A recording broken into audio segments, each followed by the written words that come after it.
Peer pressure and social acceptance may has made underage drinking normalized, but they're not seeing the impact it has on people underage, like their mental health, relationships, and academics.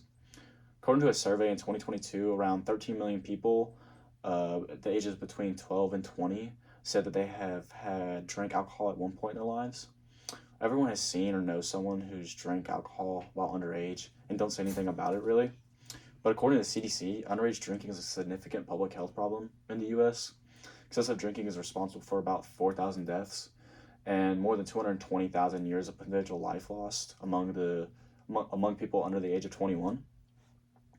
After my junior year of high school, underage drinking became more popular in my graduating class because like everyone was doing it and stuff like that, and like alcohol was more accessible, I guess. I've seen people go into like a deep depression from drinking, and that affected their relationships with people that were close to them, like especially like their family members and stuff like that. Underage drinking can affect people in many ways, but these are the most common ways that it affects people is their mental health, relationships, and academics. First, let's talk about how underage drinking affects your mental health. Um, Underage drinking causes many different mental health issues. Depression is one of the most common effects of underage drinking. According to the JSAD, higher adolescent alcohol use, even at subclinical levels, is associated with a increased risk of later problems with depression. Depression is one of the most common reasons people commit suicide, actually. Alcohol can make you feel like suitable for short periods of time, but over time it's going to make the depression worse because alcohol is a depressant, and a depressant is a drug that like slows down your nervous system to make you like relaxed. Underage drinking can affect the way your brain develops as well. A study conducted by McLean Hospital said that the last part of your brain is to like become like active and stuff like that is your frontal lobe. That's the part of the brain that like controls your thoughts, impulsive control, and decision making.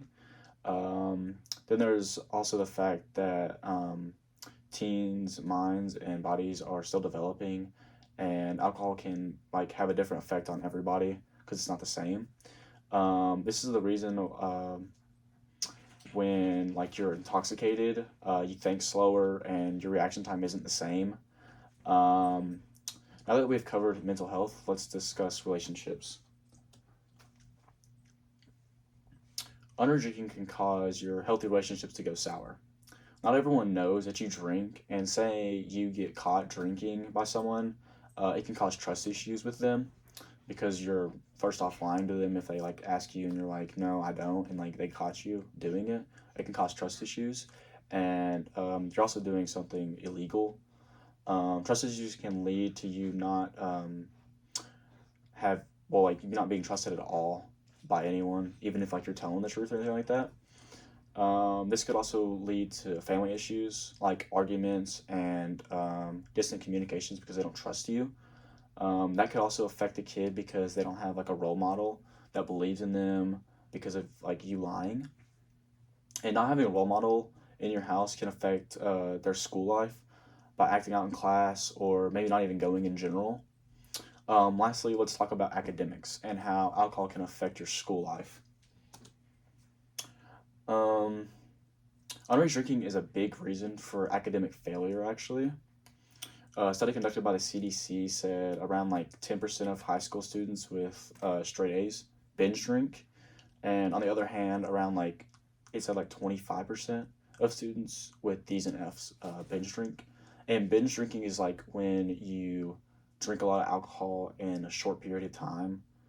Um, and that it can affect your grades and stuff like that because like you're not focused or like you're just like not going to school in general. But getting lower grades can affect your mental and relationship issues because people don't see you as an intelligent person, and you might get verbally abused at home due to like your bad grades. In conclusion, society should stop normalizing underage drinking and bring a stop to it due to the mental, relationship, and academic issues that it brings. In summary, we need to stop normalizing underage drinking and help young people who drink because it could lead to depression or even worse, like suicide, or lead to family issues or even academic problems. That's next time you see like one of your friends drinking, you should probably encourage them to try to stop and not have them drink because it can affect them a lot.